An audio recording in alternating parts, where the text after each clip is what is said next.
மிகவும் நம்ப முடியாத சில ட்ரோன்களை பார்ப்போம். அந்த எண் 7 ஈட்டிகள் ட்ரோன்களை வீசுகின்றன. இந்த விஷயம் எப்போதாவது பொதுமக்களுக்கு வெளியிடப்படும் என்று நான் சந்தேகிக்கிறேன். ஆனால் இது இன்னும் சுத்தமாக இருக்கும் விஷயங்களில் ஒன்றாகும். இப்போது இந்த குறிப்பிட்ட கைவினை ஈட்டிகளை தணிக்கை செய்ய வேண்டும். இது 12 அடி தூரத்தில் உள்ள மென்மையான இலக்குகளில் தங்களை உட்பொதிக்கக்கூடிய ஒரு தகவல் தொடர்பு வலையமைப்பை அமைப்பதற்கு இது மிகவும் பயனுள்ளதாக இருக்கும். இது ஒரு குறிப்பிட்ட பகுதியை கண்காணிக்கக்கூடியது. இது துப்பாக்கி சூடு பொறிமுறையை அடைய கடினமாக உள்ளது. இது வசந்த காலத்தில் ஏற்பட்டு நாசாவால் தூண்டப்படுகிறது. ஆக்சுவேட்டராக இருக்கும். எனவே இது மிகவும் துல்லியமானது. 12 அங்குலங்கள் கொண்ட சில அங்குல விலகல்களுடன் அணி உண்மையான அமைதியுடன் ட்ரோனுடன் உதவாது. ஆனால் மேடையில் எதிர்காலத்தில் சென்சார்களில் அதிகம் கற்பிக்கப்பட வேண்டும். இது என் 6 தீவிர ராக்கெட்டுகள் மிகவும் ஈர்க்கக்கூடிய வீட்டில் தயாரிக்கப்பட்ட ட்ரோன்களில் ஒன்றாகும். தீவிரமான ராக்கெட் சேனலில் காட்டப்பட்டது. இது அடிப்படையில் ஒரு உயர் ஆற்றல் கொண்ட டிஃபெக்டர் விசிறி. இது ஒரு CNC இயந்திர சட்டத்தில் இணைக்கப்பட்டுள்ளது மற்றும் அதன் கொண்டாட்டத்தை உள்ளடக்கியது. தரையில் நிலைக்கு மீண்டும் வழங்கப்படுகிறது. ஆனால் இது ஒரு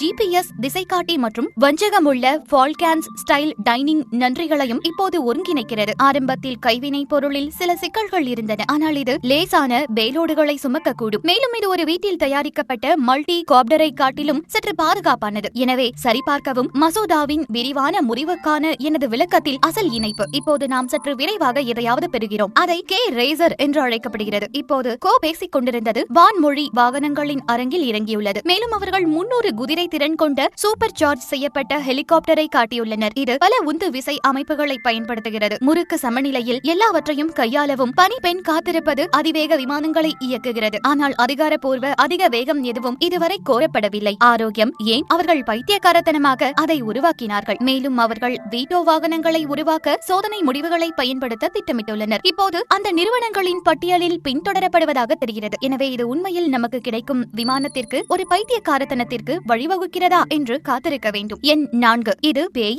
4 மற்றும் இது மிகவும் மேம்பட்ட தன்னாட்சி ட்ரோன்களில் ஒன்றாகும். பரந்த AI இயக்குதளத்தில் செயல்படும். இது ஒரு டன் C-க்கு அனுமதிக்கிறது. கார்களில் நிலை 5 சுயாட்சியை பின்தொடர்வதை போன்ற வட்டி மற்றும் குறைந்த அலைவரிசை பொருட்களை வகைப்படுத்தவும் கண்காணிக்கவும் கண்டறியலாம். 100 நிமிடங்களுக்கும் மேலாக இணங்குவதற்கான பேய் இது ஒரு காலப்பகுதியாகும். மேலும் இது உங்களை வழக்கமான மல்டி காப்டரை காட்டிலும் குறைவாக கேட்கக்கூடியது. ட்ரோன் கூடுதல் பேட்டரிகள், சென்சார்கள் மற்றும் விநியோகத்தை எடுத்து செல்லக்கூடிய ஒரு நேர்த்தியான ரயிலையும் இணைக்கிறது. பேலோடுகள் மற்றும் அநேகமாக மிக நேர்த்தியான காரணி. இந்த போர் பயன்முறையில் ஒரு ஆபரேட்டரால் பல இலக்குகளை கட்டுப்படுத்த முடியும் என்பது மிகவும் சுவாரஸ்யமானது. இது திரள் திறனை எடுத்து காட்டுகிறது. இப்போது நாம் 3வது இடத்தை பெறுகிறோம். இது மஹ்தி அமைப்பானது. இப்போது அளவிடுதல் மற்றும் மிகவும் ரோபோக்கள் ஒன்றாக இருப்பது மிகவும் சவாலான பிரச்சனை. ஏனெனில் செயல்திறன் பொதுவாக கணிதத்தில் அதிகரிப்புடன் தொடர்பு படுத்தாது. சகோதரர் இந்த கருத்தை தனிப்பட்ட தாடை செயல்படுத்தலுடன் சிறிது எளிதாக முயன்றார். இயக்கத்தின் திசையின் இடது அல்லது வலதுபுறம் இது ஒவ்வொரு தொகுதியின் சுயாதீன ரோல் கோணங்களை நம்பியிருப்பதன் மூலம் செயல்படுகிறது. எனவே ஒவ்வொரு குடிகாரனும் உண்மையில் இணைக்கப்படும் போது உண்மையில் சாய்ந்து கொள்ளுங்கள். இது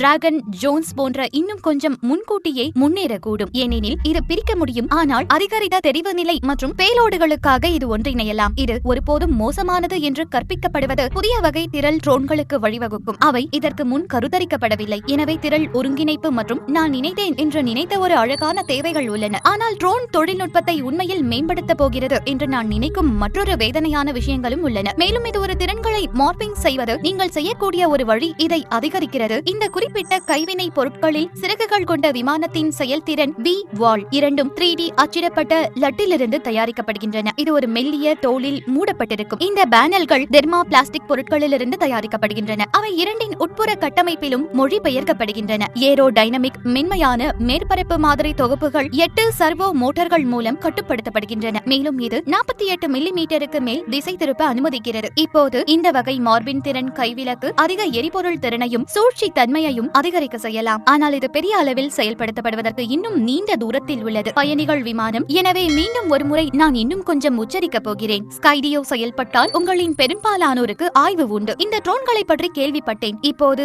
என்னுடன் பேசுவதுதான். ஆனால் இப்போது ஒரு புதிய மாடல் வெளியிடப்பட்டது. நுகர்வோர் வழிகாட்டி X-க்கு டயல் செய்வது போல 2 ஒரு NVIDIA டெக்ரா X உடன் இணைந்து பல 4K கேமராக்களை பயன்படுத்துகின்றது. 2 AI சிப் அதை சுற்றியுள்ள எல்லாவற்றையும் 3D வரைபடத்தில் உண்மையான நேரத்தில் அனுமதிக்கிறது மற்றும் நகரும் பொருட்களின் பாசை கணிக்க இது மிகவும் சிக்கலான சூழல்களின் மூலம் விமான கொள்கையில் ஒரு நேர்மறையான பகுதியாகும். D கேமராக்களும் 360 டிகிரி பார்வையில் இணைந்துள்ளன. இது உங்களை அனுமதிக்கிறது எந்த ஒரு திசையிலும் 100 முறை பெரிதாக்கவும். எனவே சுய ஓட்டுநர் கார்கள் என்னுடன் பேசாதது மேம்பட போகிறது. மேலும் ட்ரோன் விமானங்கள் ஒரு தரை நிலையத்தில் கைமுறையாக கட்டுப்படுத்தப்படுவதை காட்டிலும் அதிக பணி சார்ந்ததாக இருக்கும் என்று நான் நினைக்கிறேன். ஆனால் நீங்க என்ன நினைக்கிறீர்கள் என்பதை எனக்கு தெரியப்படுத்துங்கள். வான்வழி வாகனங்களில் AI ஒருங்கிணைப்பு. எனவே மீண்டும் வீடியோவை பார்த்ததற்கு நன்றி. நீங்கள் அதை ரசித்தால் தயவு செய்து லைக் செய்யுங்கள். மேலும் எனது சேனலுக்கு குழு சேரவும்.